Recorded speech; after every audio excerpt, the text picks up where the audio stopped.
The broadcast is now starting. All attendees are in listen-only mode. Hello, everybody, and thank you for joining us for our Environmental Finance Center Network update on our EPA Training and Technical Assistance Grant today. This is Glenn Barnes from the Environmental Finance Center at UNC. I'm the co-director of the project and delighted for all of you to join us today. Normally on these calls, we give an update about how things are going with our current round of funding, and I'll do that just very briefly at the beginning. But what we wanted to focus on today are the various training topics that we have available under this grant for small water systems in your states and territories. So we'll be passing the mic around to several of our trainers scattered around the country to give you just a little bit of a flavor of what the workshops are going to be. And this is important because we'll be reaching out to everyone at states, territories, and EPA in the coming weeks to talk about the activities we'll be doing for you in 2019 and 2020. So we're going to go through several of these trainings, and then we're happy to answer any questions that you have. So please use the questions box for those, and we'll save some time at the end to go through those. So again, just real quick on the current round of funding. So that is the round of funding that started about 1 year ago on August 1st of 2017 and is going through this coming January. Things are going really well. We have quite a bit of work coming up over the next several months. About 25 or more workshops and webinars are planned right now. Next slide, please. So this is a map from our website that shows you the locations of some of the upcoming trainings that we have. And again, you can always go to efcnetwork.org to get updates on the project. And in addition to these trainings, we have several webinars that will be taking place over the next few months as well. Next slide, please. But as I said, we want to focus today really on the coming year's activity. So we have gotten our paperwork from EPA for the next round of funding under this project, and we're again very grateful to EPA for the opportunity to do this work. This particular round of funding is a little bit different from the past 5 years in that this is actually a multi-year award. So we'll be setting up calls to talk to you not only about the activities for 2019, but also your thoughts on what we might do in 2020, and then we'll come back to you in a year and kind of recheck in on that. But it gives us an opportunity for some states where we might want to look at a multi-year approach to the workshops. So as I said, we're going to take just a couple of minutes per topic and explain some of the workshops for you. This webinar will be recorded and available on our website, so if any of your colleagues are interested in checking them out, we will have that link available for you if you want to go back and take a look at it. So I'm going to start by talking about a couple of the workshops that our center here at the University of North Carolina leads, and then I'll pass it on to some of my colleagues. So first up, fiscal management for water systems. This is essentially our basic rate setting workshop that we've been doing since the beginning of the project. It's a full day workshop. It includes any size system can come, and it's a mix of presentations, discussion, case studies, exercises, and videos. And for this particular workshop, we invite the infrastructure funding program representatives, things like SRF, USDA, CDBG, et cetera, to come and present as well. Next slide. This is a sense of what the agenda is for the day for this particular workshop. So we start off with welcome and introductions. We ask any funding program representatives to present and then make themselves available for questions. And then we go through 4 main topics during the day. The first is an overview of water finance, just so everybody's on the same page, talk about costs and revenues. We then shift gears and talk about how to measure water system financial health, including an exercise. So this is looking at key financial indicators for water systems like operating ratio, days of cash on hand, et cetera. Then after lunch, we come back and do a session on long-term system planning. It's an introduction to asset management and capital planning, which also includes an exercise on asset criticality. And then finally, we close the day with a discussion of rate structures and show several examples of rates meeting those types of structures. Next, please. So here's just a quick overview of what some of the exercises look like. For the key financial indicators, we take a couple of sample communities. We take their actual audited financial statements and have the attendees go through learning how to calculate some of these ratios. So things like operating ratio, are you bringing in enough money to cover your expenses? Can you cover your debt service, et cetera? And so we give everybody the opportunity to practice with two communities, one that looks pretty good and one that is a little bit more iffy. And we have a discussion around what these numbers mean. And then we encourage systems to calculate those ratios on their own. And that's also a bit of technical assistance we can offer to them. And then one of our exercises in the afternoon looking at asset criticality is we give attendees a set of assets, for example, things like a brand new storage tank, booster pump serving a hospital, et cetera, and ask them to talk about the probability of their failure and the consequence of those failure to really get the idea of asset criticality in. And so through these exercises, we're giving the attendees some very practical tools that they can take back to their water systems and implement right away. And as I said, often when we're asked to provide technical assistance from attendees, these are the types of things they're interested in. Next slide, please. So our hope for this particular workshop is, first off, that systems begin to think of themselves from a financial standpoint. You know, we get people at the workshops who are system owners and board members, town managers or budget officials, but we also get some system managers and operators. And so we really want everybody to think about the water system not so much as an engineering marvel, but more as a financial entity. We give those skills of how to measure the financial health of the system, which I think is very helpful for systems, and then also allow systems the tools they need to adjust their rates in order to meet their current and future financial needs. And then what is the case really with all of our workshops is it's an opportunity for systems to network with each other, share experiences with each other, exchange business cards, contact information, et cetera. So this rates workshop we've been doing since the very first round of the project. I've personally led about 50 of these around the country over the last 5 years. It's one of our more popular topics. But in knowing that some systems are moving beyond this, and in some parts of the country we've offered this workshop several times, we've now developed a kind of intermediate level rates workshop, which is the next one I'd like to talk about. So we've titled this one, Setting the Right Rates for Your Water System. This is also a full day workshop, and it can include any size system, though obviously this is best suited for systems that charge separately for water. Now, whether they just do a flat rate for unlimited use or volumetric doesn't really matter, but we want to make sure that they're charging for water. Again, a mix of presentation, discussion, case studies, and exercises with funders invited. Next slide, please. The agenda here, after the welcome introductions and the funding program presentations, we have a good discussion about water system objectives, including an exercise. So that could be full cost pricing, conservation, being business friendly, affordable rates. We do a session on determining the cost of water service. And then after lunch, start to think about pricing. So first pricing for full cost recovery, which includes a couple of exercises. And then finally, pricing for other water objectives. So if you want to be affordable, how would you price? If you want to conserve, how would you price?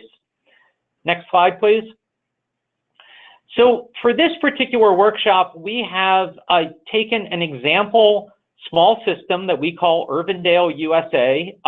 It's not the actual name of the system, but all the numbers we use are the real numbers from a small water system serving 1,100 people, with a low median household income of about $24,000. And we walk through kind of what would their objectives be, how would they price their water for full cost recovery, and then most importantly, which is at the bottom here, what impact would that have on different types of customers? So everyone from the widow, using 1,000 gallons a month, all the way up to the McMansion using 12,000 gallons a month, or the Main Street Cafe using 34,000 gallons a month. And so we really focus in on the impact that different rate structures have on different types of customers. Next slide, please. So what we're hoping with this workshop is, first and foremost, that systems identify their objectives, that they learn how to calculate their revenue requirements, so they learn how to understand how much money they need. They practice developing rates and understanding the impact of those rates on different customers, and again, have an opportunity to network with each other. So these are the two main rate setting workshops that we have for the coming year. And I want to describe one more workshop very quickly, a new workshop that we have on water conservation finance. We've just done this one once this past year. And next slide, please. What we're looking here with this workshop is to have an opportunity to talk about what is the financial impact of saving water. So let's take a look at the agenda. Next slide, please. First off, we're going to talk about why systems would be interested in conservation, what would be their motivations. We're going to do a discussion around real water loss, including an exercise. And then in the afternoon, really focus in on both pricing approaches and non-pricing approaches to conservation and how those different approaches can impact the bottom line of the water system. Next slide. So similar to what we did for the rate setting workshop, we used the same community of Urbandale, but the pricing exercise here is looking at different conservation-oriented rate structures, how those impact different types of customers. Next slide. And what we hope to get out of that is, a chance for systems to really think about the revenue ramification of conservation and the different ways that they can approach that. They all have good reasons for wanting conservation, but we want to make sure to protect that bottom line and do full cost pricing at the same time. So as I said, this is a new workshop. It's one we'd be excited to do more in the coming year, and so we wanted to introduce that to you as well. So those are the three main workshops that UNC will be leading in the coming year. I now want to pass the mic over to my colleague and friend Dawn Nall, who's going to speak about asset management. Thanks, Glenn. So with asset management, we do offer 3 tiers of workshops, similar to rate setting. We've been doing the Introduction to Asset Management workshop since the very beginning of round 1. And we have started to see systems implementing asset management and realizing benefits of asset management. So we've introduced an intermediate asset management workshop, and we're gearing up for an advanced asset management workshop. So typically each of these workshops is a full day, although we are willing to modify the agendas to make them work with the schedules that you see fit your communities the best. And each workshop includes standard instruction with PowerPoint slides, and we do make those available on the website after the workshop so that folks can download them and have copies of them if they want. Each workshop does include a hands-on activity where we discuss some of the concepts that we've taught and let the participants take a whack at it themselves. And then most of those workshops are based on tools that we've developed that they can then use to implement asset management at their facilities. So we discuss the tools that are available to them and of course where they can get those tools and how they should use them. And always there's discussion that's specific to the attendees. We always have a very open format where we allow the attendees to ask questions specific to their systems because like Glenn said, it does cause networking to happen. So we want people to be talking to their neighbor systems and working with their neighbor systems. So always interesting individual discussion at each workshop. Next slide, please. So with the Introduction to Asset Management, this is the description that we would use, that we would post, that we would share with you, that we would use in marketing. These change a little bit every year, but we want to make sure that you're aware that this is the language that we're using and this is what we would provide to people that are interested in on our website. Next slide, please. So with the Introduction to Asset Management workshop, we want to make sure that the people that attend the workshop come away understanding what the 5 core components of asset management are, what asset management is about, and why it would benefit their water utility to implement asset management. So that's the focus of the day, is really understanding the benefits, the 5 core components, and kind of digging into what those core components are. Next, please. So the agenda looks something like this usually, and I've highlighted here where we do have the hands-on workshops throughout the day. We have developed workshops for all 5 core components, and we do interchange those at times depending on the audience and the audience's needs, and what kind of fits with the timing and the size of the crowd. But for the most part, we would do 3 or so workshops throughout the day, and those workshops, like I said, are based on some of our tools. Next slide, please. So we publish all of our tools and let the attendees use those tools in the workshop setting. So an example of our level of service guidelines and some example goals are available. Next slide, please. We also have information available for looking at risk and looking at calculating risk and then plotting that on a quad chart. Next slide, please. We have an O&M tool that EPA asked us to update, and so we promote that O&M tool. And then we have a cost replacement estimating tool for looking at your system and the cost to replace it. So that's a spreadsheet that we've put together to value your system and give you an understanding of the benefit of maintenance versus letting everything run to failure and having to replace it. So that valuation tool is available. We have many other tools. This is just an example of some of the tools that we provide and some of the workshops that are based around those. Next slide, please. Then we get into the intermediate asset management. So when you feel like the utilities that you're inviting or that we would invite to workshops are kind of beyond that introduction. They understand the concepts, they've heard the terminology, maybe they're ready for kind of the next step. That would be where we head to intermediate asset management. This is the description again. And at the bottom, you can see I have highlighted there that we welcome anyone to attend, but the people that would benefit the most would be those that do already have that basic understanding of asset management. Next slide, please. So in this workshop, we want to dig a little bit deeper. We don't focus on the high-level 5 core components as much. We do an overview of them, but we want to cover more specifics. So we talk a lot about mapping and how mapping can benefit your system and your asset management program.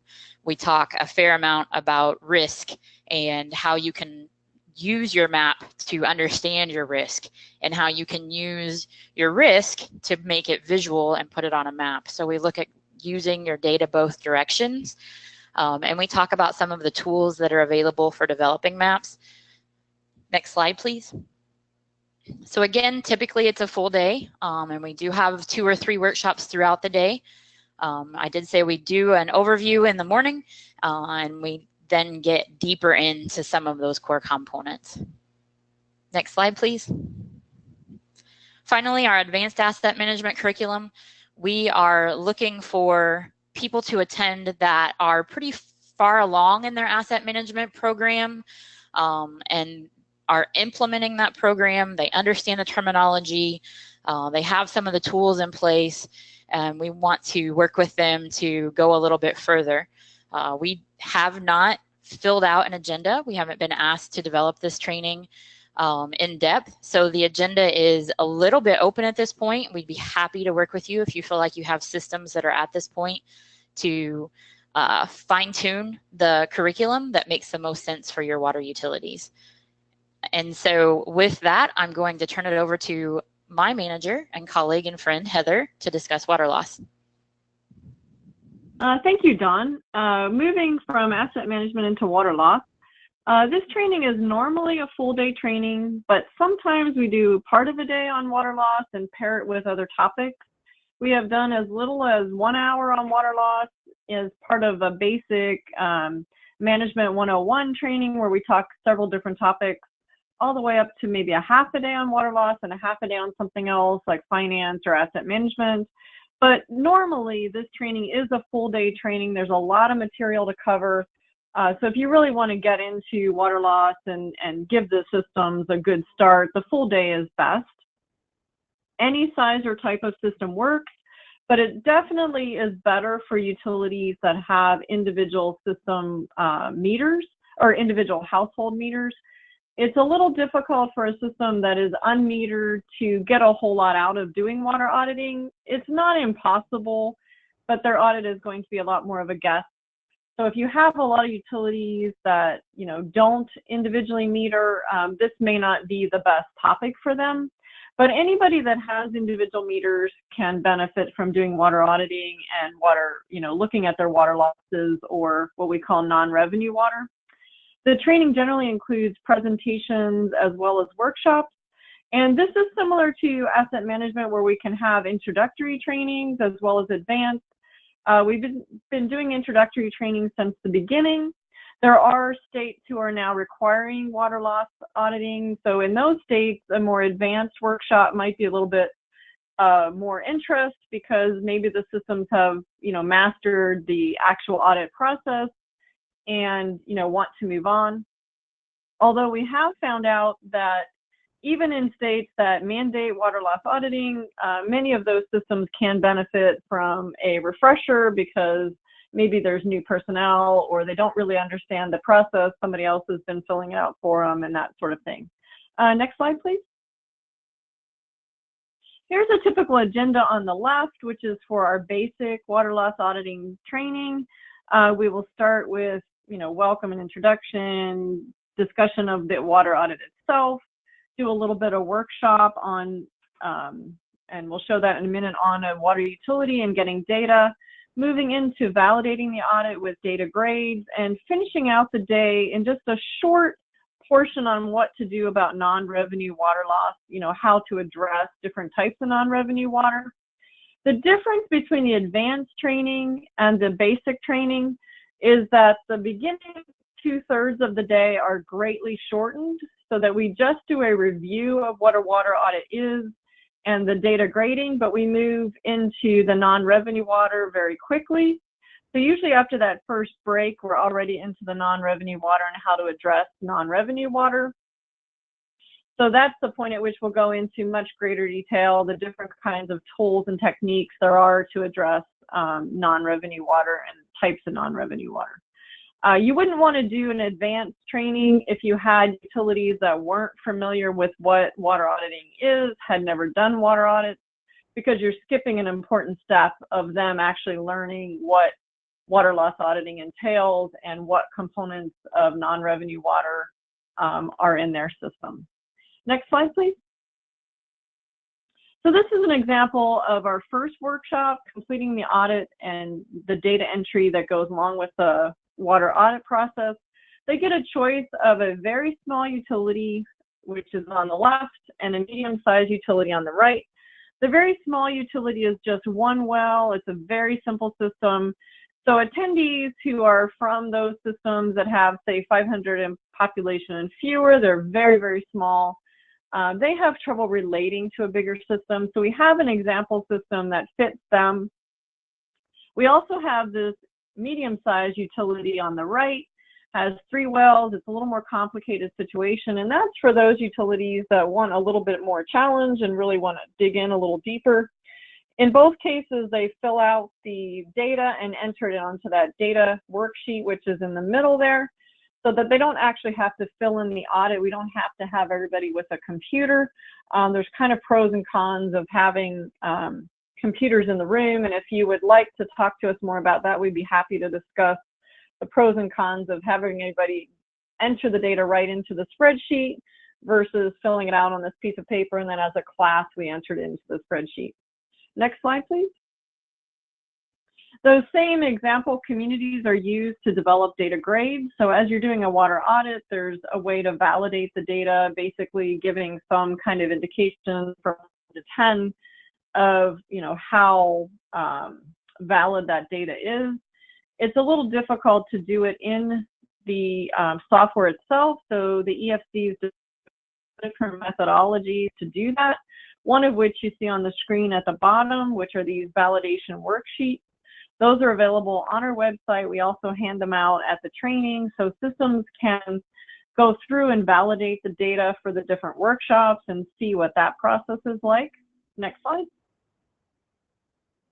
And then the final thing is a workshop on applying the toolkit. The toolkit is essentially all the different types of activities you can do to address non-revenue water. So they get a water audit from a utility, and then they're asked to say, based on that water audit, what type of non-revenue tool would be best applied in that case. So where would they get the most bang for their buck, essentially? So we have information about the cost range and what type of non-revenue water the tool addresses. Next slide, please. Finally, on the water loss training, just an example of outcomes and potential outcomes that can come out of the training. Utilities that haven't ever done water audits before have actually used the training and said, well, based on the training, they're willing to try it. We've had utilities contact us after the training and say, okay, you know, I've gotten started. Can you give me some help with this or that? So we have had many cases where utilities have chosen to go forward and do a water audit. Utilities who have done water audits in the past have come to the training and said, oh, you know, I feel like I've done this part wrong, or I should make this adjustment based on the training. They might adjust the actual data itself, or we also have utilities that didn't understand the data grading before, and based on what we've talked about, have changed the data grading using the techniques that we have available for them. And then finally, utilities that have a better understanding of don't just pick one size fits all type of scenario where all we will ever do if we do a water audit is leak detection. It's a chance for them to look and say, you know what, there are other methods that I should use that would fit better with my system. So it gives them an idea of which tools might work best for them. All right, next slide. We're now going to move on to regionalization training, which is something that at the beginning of doing this, you know, 6 or so years ago when we first started, the interest on either the state part or the systems part to really talk about regionalization. And we use regionalization to mean partnering of any type. So there were very few requests for this kind of training. In the last, you know, year and a half, 2 years, the interest on both the system level and the state level has increased greatly. There's a lot more willingness to accept partnering and working together to save money or help out a utility that is having compliance issues or operational issues, etc. We've done quite a few more of these regionalization trainings in the last couple of years than we did before. These trainings are typically half a day in length. We have done a few full day, and we've also done some where half a day is regionalization and half a day is something else. It might be finance, management, water loss, or anything else. So we have done a couple of those where we've linked regionalization training with another topic area. This type of training can include any size system. One system or one training that we did recently actually had the biggest size range that I've ever had and probably ever could have. We had one attendee that barely met the definition of what a regulated water utility was, so they just had enough customers to make that limit. And we had one of the largest, if not the largest, community water system in the whole United States, all in the same training talking about regionalization. And we had several systems in between. It works just fine because they have a lot to learn from each other, and you might think that you know, how could you possibly have discussions with such a big size range? But it actually worked out very, very well. So any size system can actually attend the training and benefit from it. The training typically involves a mix of presentations, open discussion amongst everybody attending, case study if we can have a local utility that maybe has undergone some type of regionalization or partnering come and talk about what they did and how they did it. And then some small group discussions where we break the group up into smaller groups to talk about things. So next slide, please. So here's a typical agenda for a half a day workshop. And again, as I mentioned, this could be a full day, or it could be this is the half a day and we pair it up with another. I will mention that this one goes from like 8:30 to noon. We have done a few that were 9 to noon, and we really feel like you need that extra half an hour. So if you like to start at noon, it probably should run till 12:30, and otherwise, you know, 8:30 to 12:30, we need about 3.5 hours to do this. And you can see we start talking about partnering, different kinds of arrangements, give some examples, do the case study presentation if we have a system willing to talk about it. And then one example of a small group discussion, and we've had a couple of different kinds of small group discussions, but this agenda is showing one where we ask the attendees to kind of talk about what would be their biggest interest or need with partnering. Once we figure out what the main choices are for the group, we split the group up to talk about the top things that everybody mentioned so that you can talk about the item that best interests you. Then we finish the day talking about resources that are available to help them, including funding resources. Sometimes we have funders in attendance, and we'll let them speak. Otherwise, we'll talk about the different funding programs. And then if there's any incentives for a regionalization type activity within the funding sources. Next slide, please. This is an example of one of our regionalization trainings and the small group discussion. In this particular case, the attendees were asked to pick out their greatest interest in regionalization or partnering, and they chose the topics of emergencies or natural disasters and how you can respond as a group, how you can do purchasing together or sharing equipment. So one of the groups talked about that. Another group talked about doing partnering that was for operational, managerial, or financial cooperation, where you're 2 separate systems or 3 separate systems, but you can work together, share operators, share managerial activities or finance. And then the last group talked about water resource sharing. You know, how do you share a source with others? And they get a chance to talk to each other, and then they report out to the group on kind of what they would like to do for next steps. Next slide, please. So the outcomes and potential outcomes of this type of training, one of the regionalization classes that we taught in a state up north, 2 utilities met at the training. They had not been aware of each other before. One utility is sort of a regional purveyor of water, and in the introduction, the system sitting next to them said, "Oh, I didn't know you did that. Would you be interested in our system?" And at the break, they talked some more, and by the end of the day, they were deciding that they could hook up. And the one person said, "I probably won't ever be in another training because we're hoping to get out of the water business." So just getting them in the room together was enough to lead to these 2 utilities joining up. Another case, we were doing some trainings. Glenn and I were actually doing this one together. And the utilities had gotten together a long time ago. They did a monthly meeting that had kind of died out, but because we were talking about regionalization and partnering, it spurred them on to want to reinvigorate their monthly meetings. So they were going to start having those meetings again to be able to share information between them. In other cases, utilities agreed to meet in the future and continued discussions for how they might be able to do an emergency collaboration or mutual aid or purchase things together. And, you know, in all cases, it opens their mind to additional ways to partner. A lot of times utilities come in with a very narrow view of what partnering is all about, what it can do, how you might be able to work with others. And we try to open their minds to a lot of other opportunities for partnering. So I think it has a lot of good potential to try to get people thinking and moving forward on partnering. I'm now going to turn over the webinar to my good friend and colleague, Brandy from the University of Maryland, who's going to talk about resilience.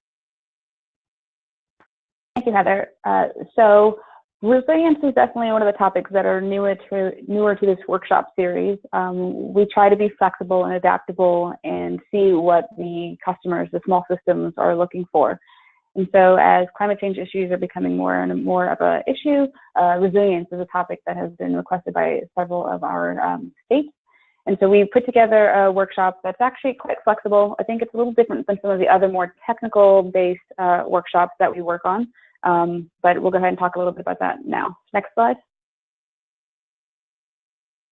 So for the resilience workshops, our objectives really are to work with communities to help them identify threats that might occur on their small systems. We talk about planning and how to mitigate risk factors, and then we provide access to local resources. One of the things that we do differently for this particular workshop is that we try to tailor the threats and risks to the specific state. So for example, if we're in the state of Maryland, we'll be looking specifically at what the climate change impacts for Maryland will look like, and that way we could speak specifically to the small water systems and the operators. Next slide. So the typical agenda here is pretty flexible. To begin with, we have sort of a standard agenda. It's about a half day to a full day workshop. And so the first half of the day is typically your introduction to resilience. What is resilience? How do we sell resilience planning to our managers and to our decision makers? Then we talk specifically about the state risks and trends. So we look at heat, precipitation, sea level rise if they're a coastal community, things that might be just impacting their community in general, like pests and water access for agriculture. And then we look at various planning frameworks. So we look at things like the how to mitigate threats, how to adapt your system, how to cope with service losses, and then how do you learn if there is some sort of emergency issue. We use the EPA's Climate Ready Water Utilities tool really to think through and talk to our small systems about resilience strategies that they might be able to employ. And then we do some sort of interactive session. It's been different depending on which state we've been working with. We again try to tailor it towards the needs of that particular state. And then we bring in local resource providers, typically state funders, who can talk about the various funding opportunities they have in their state in order to move towards implementation. Now, on the right hand of this slide, you'll see that we have sort of customized topics. So similar to the regionalization, resilience can be a half-day workshop where it's partnered with a different topic. Thus far, we've been looking at things like regionalization and resilience or sustainable management and resilience. Recently, we're preparing an emergency management and resilience discussion that we'll be having in the state of Kansas, or vulnerability and assessment. So we can really customize depending on what the state needs and targeting what the issues of that particular state is. Next slide. So along the lines of customization, we have several different work exercises that we've done with the different states we've worked with. So one of them is a scenario planning exercise called Fiscal, where we look specifically at various political, economic, social, technological, environmental, and legal factors that might impact the system. And so it provides sort of examples of worst case scenarios. If this particular action happens, how is your system going to be affected, and how does that affect the larger system that your water supply services? We've also recently started using the Game of Floods. The Game of Floods is a USDN tabletop scenario simulation game that we have been using with both small water systems and local communities to really help identify various risks and vulnerabilities, help to practice prioritization and negotiating how to best implement strategies when there is a particular threat that you're trying to mitigate. And then we're going to be doing a new exercise specifically looking at emergency management and preparedness, and looking at how water systems specifically are planning for water loss issues in the case of an emergency. Again, these are very customizable and geared towards the various states that we work with. And specifically, we will dedicate about 2 hours to doing these sort of interactive discussion sessions with some sort of simulation tool. Next. And so as I mentioned, it's a fairly new workshop that we've been doing with resilience. And so we've done a few now, Maine, Rhode Island, Delaware, and Kansas. And really the target audience is small water systems operators, managers, local community leaders, and we've also had a few representatives from NGOs or states attend these particular resilience workshops. We're looking really to make sure, again, that they're starting to have those really in-depth conversations with decision makers about how do we start planning, what do we need to start looking at, what are our vulnerabilities, and how do we incorporate resilience into our work moving forward. Next slide. And so next we're going to hear from Sarah on leadership training. Okay, thank you, Brandy. Good morning, everyone. Actually, morning from my end, probably not from everyone else's end. I'm going to talk a little bit about leadership training and what we offer. It's normally a 1.5 day training, but it could also be a full day training. It can also be mix and match. We have different pieces of the training that have been paired with a number of different opportunities that you've already heard discussed today. And so I'll go over that in a bit. We include any size system, primarily small for this particular project grant opportunity, but we have taught leadership to multiple systems across the country, large and small. All of our presentations that we do in leadership are followed by activities, exercises, and small group discussion so that every tool that we teach, the people in the class actually get an opportunity to test the tool and use the tool and bring it back home to use within their systems and communities. Next. So starting with our agenda items, I don't have a typical agenda up here because, as I said, we tend to mix and match our agenda items depending on what the host is mostly interested in.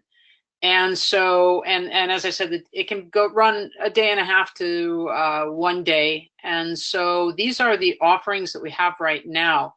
One of our more popular ones is we offer root cause analysis and decision making. Root cause analysis is primarily a problem analysis tool. We teach our attendees how to drill down on a problem, primarily using a 5 why exercise. And basically, root cause is there to make sure that you are addressing the root cause of a problem, not the symptoms. And within this exercise, we also move from the problem to the opportunity. Next up, we do strategic planning. We have a number of different strategic planning tools that we offer. Part of this is identifying assets, not just water system assets, but community assets as well, things that we care about and provide water to. We have people identify their assets. We then move to identifying specific futures we think are possible facing our community and our systems. And then we put them together into what's called a wind tunnel so that people can test their assets, their resources, their important stakeholders against potential futures. And this is important when you're trying to do strategic planning for 4 or 5 years out.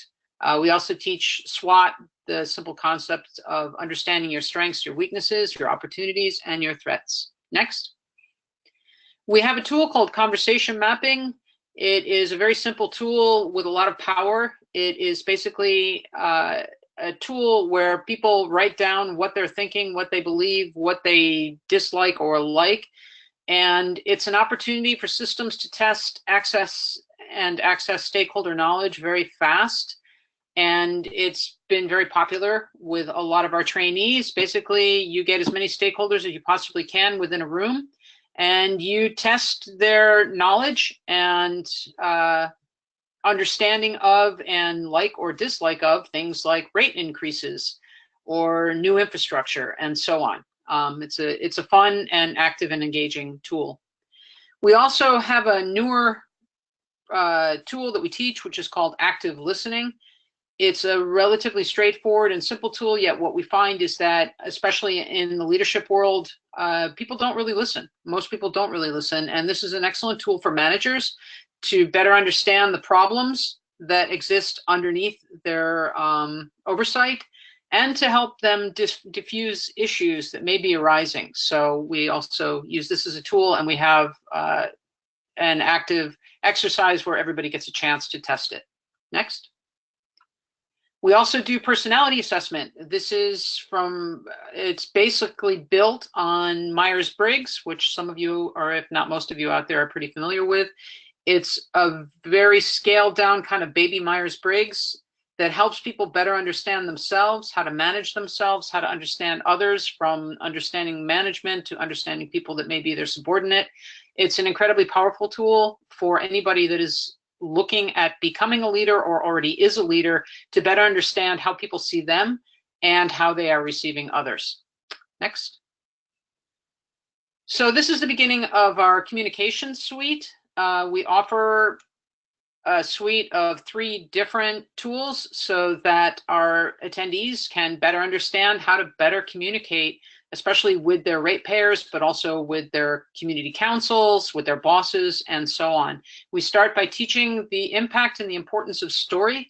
Story is used by corporations, by communities, by the military, and so on, as a tool to access people's emotions, to access people's willingness to hear more from what you are either trying to sell, the services you're trying to promote, the rates you're trying to increase, and so on. So we teach storytelling, and using story for impact. Next. We also incorporate effective messaging. We have a simple approach to messaging, a problem, action, and tagline approach. So identify the problem. What is the action you are urging people to take? What is the tagline that you are attaching to the action that you are trying to get people to take? Messaging is critical if you are trying to change people's minds.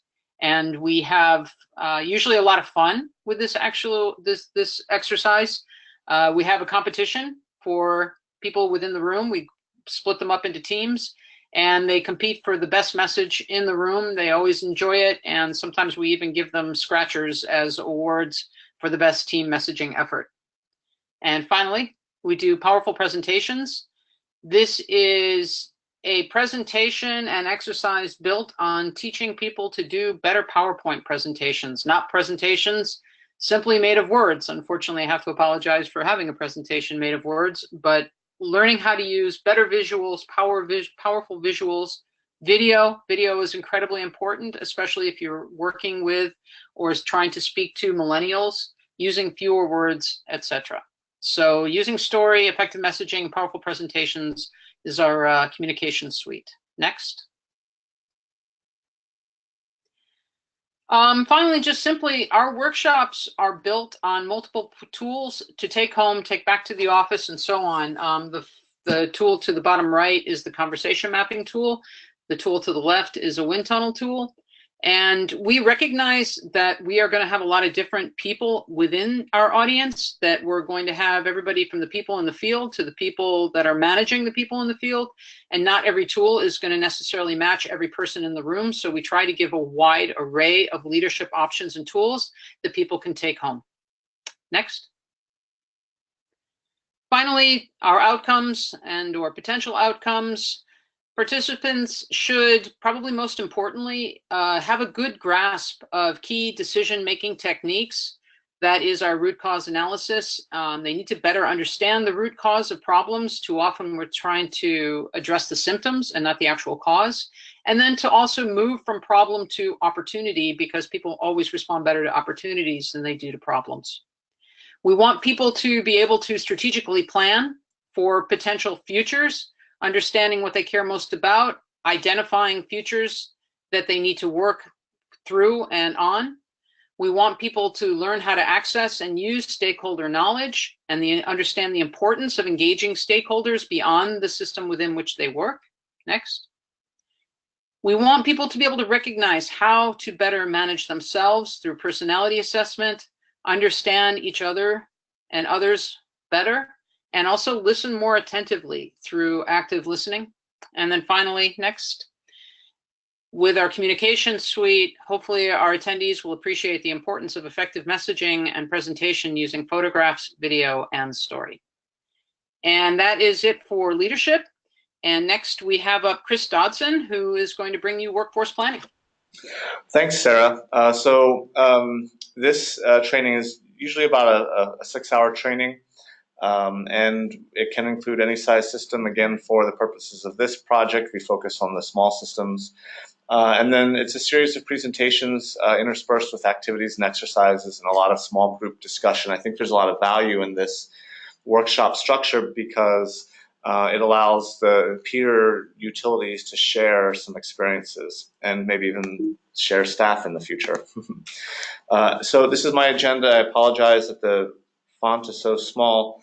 I removed the times because sometimes we start at 8, sometimes we start at 9, 9:30, and depending on whether we have lunch on site or off site, the times can be different. So essentially what we do is we talk about water, the importance of water, the value of the industry, and the benefits of working in water, and talk a little bit about how people in the room got into the water industry. Then we move into recruitment. And so let me back up. So part of that conversation is not just talking about how important water is, but talking about how we talk about water to other people, and how we talk about our jobs in the industry to other people, creating messages that are positive, that are attractive to potential recruits. So you take those messages and then you go into the recruitment part of the agenda, and how do we create interest in water careers? And as an aside, when I was in high school, I didn't really even think about water and wastewater, and I'm sure a lot of even college students don't. So how do we attract those people, get them interested, and attract them to the industry? So how to find good employees and where to look is also part of what we discussed there. Retention. We talk about talent development, compensation, evaluation. We spend a fair amount of time on evaluation, and not just the one-year performance review, but constant feedback and engagement, both in successes and in areas for improvement. Training, workplace culture and environment, just having a nice desk to sit at sometimes, to get in out from the cold or out of a ditch somewhere, might just be a good balance for some people. And then also the knowledge transfer. So what I have in my head, is it written on paper? Are there other people who know that stuff? If not, getting that knowledge recorded. And that leads us into succession planning. So part of succession planning is knowledge transfer, but also part of succession planning is bringing the board along on your planning process and making sure they're on board, because it may require more investment in staff time, and having the ability to overlap potential roles and responsibilities and people to make sure that the work gets done, and that the knowledge remains in-house. And so part of that succession planning piece of the agenda is also sharing with folks what a succession planning process could look like. And I try to scale it to a small system because it doesn't have to be a 100-page document. It could just be a little bit of a spreadsheet that tracks certain demographic and knowledge and role and position information. So some of the exercises, like I said at the beginning, we'd go around the room. How'd you get into water work? Was it on purpose or not? It's really illuminating because most people never thought they'd get into water, which underscores the point when we go into recruitment, how important it is to raise the visibility of the industry. Then we take a workforce planning self-test. Self-test might be too strong of a term. It's really a worksheet to fill out to see how much data do people actually know about their workforce. And what kinds of planning processes are they engaged in, both at the utility level but also at the municipal level if it's a public utility. Then you'll remember I talked about the importance of messaging. So we develop a message, usually through an ad, and it's a fun activity. Bring out sheets and markers and let people create print ads that would kind of invite people to work in the water industry. Then we do an exercise where we target candidate pools. So we brainstorm places where we could find candidates. And maybe it's the local community college, or maybe it's through trade organizations. Maybe it's at high schools, developing a pipeline of potential candidates from early on in high school through college and then into employment. And then we do another exercise where we write a job description, making it, again, attractive. There's some really good and some really bad examples of job descriptions out there that would either invite someone to apply or scare them away. And so just being cognizant of the words that we use, and certainly a lot of these job descriptions are crafted by civil service, but we can write them in a way that makes the job seem like something people want to be a part of. People want to be a part of this industry. So wrapping up, my outcomes, or the outcomes for this workshop, really understand how to positively communicate about water careers. If we're out on the street complaining about our job, our salary, our hours, it's not really going to bring people in. And being able to develop job descriptions and reach specific audiences for recruitment, how to reach those specific audiences, having the tools to create and maintain a healthy workplace culture, and invest in those existing staff, and then understand the importance and the steps to develop a succession plan. So in a nutshell, that's workforce planning, and I think we'll kick it back over to, sorry, I forgot about this slide, just a couple of examples of where we've provided technical assistance on workforce planning. So we can, as you know, for all of our topics, go out and provide technical assistance. So these are some of the things that we can offer for technical assistance in workforce planning. So in the last few minutes, I guess I'll kick it back to Glenn to maybe, and others, to share some of the other topics that we're able to provide. All right, thanks, Chris. And we're getting near the top of the hour, so if you have any questions for us, please go ahead and use that questions box. But we did want to just share a couple of customized workshops that we've done based on feedback from states or territories, and that's an option as well. These are kind of the broad topics, but if you need to sort of mix and match or put together a specialized workshop, we're able to do that as well. And I just want to ask my colleague Heather to talk a little bit about a workshop we're doing with Illinois this year. Yeah, thank you, Glenn. Glenn wanted me to mention a specialized training that kind of takes some of our general topics and builds them together to address a very specific issue facing a state. In this particular case, Illinois has asked us to look at lead service line replacement. That involves finances, it involves asset management, and we can build those kinds of topics into a training that addresses a very specific issue that they're facing. So we're going to talk about, how do you inventory service lines? How do you go about funding the replacement? How does that look going forward? And then kind of talk to them a little bit about, so you've replaced your lines now, what about going forward? How good are the resources you're collecting now? So what if we find out later the type of pipe you're putting in now is not a healthy choice? We didn't know lead wasn't healthy when we put it in. So what if we don't know the type we're putting in now? Are you actually putting things in place to address the future condition? So this particular training, a lot of general topics put towards a very specific problem or issue in the state of Illinois. Okay, thank you, Heather. I wanted to mention two workshops, one that Heather and I were a part of in Ohio. We'll start with that one. Ohio as a state has new asset management requirements that touch on not just asset management, but also water loss, workforce planning, and measuring financial health of water systems. And so Heather and I worked with the state to put together a two-day workshop this past June, where we took sessions from several of the workshops we talked about today that are all a part of the state's new requirements, and put them together so that way systems could come and learn several of the skills they'll need to meet the new statewide asset management requirements. We had about 60 attendees, including a good mix of community and non-community systems, everything from local governments and HOAs to campgrounds and a bakery. And we worked very closely with the state on that, and they attended the workshop as well. So I think that was a really good example of using several of our topics to meet another very specific state need. And then a workshop we'll be doing in just a couple of weeks here in North Carolina is on an issue that I think many states are facing around the country, which is the financial viability for water systems with declining total customers or declining demand.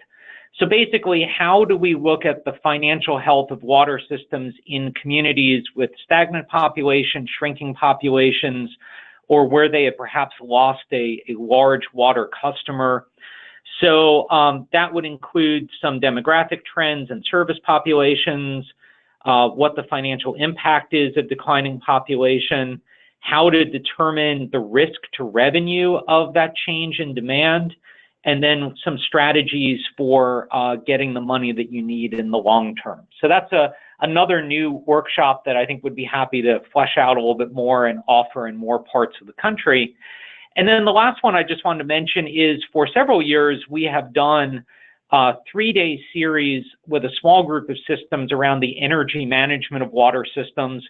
We're still happy to do those 3-day series if there's interest, but we've also condensed those topics down into a single-day workshop that looks a little bit at asset management from the lens of energy, about the types of improvements that could be made, about some of the special funding available specifically for energy improvements, and just really looking at, you know, your energy baseline, how much energy your water system is using, how to benchmark that, how to look at it over time. And so that's another workshop that we would be delighted to offer.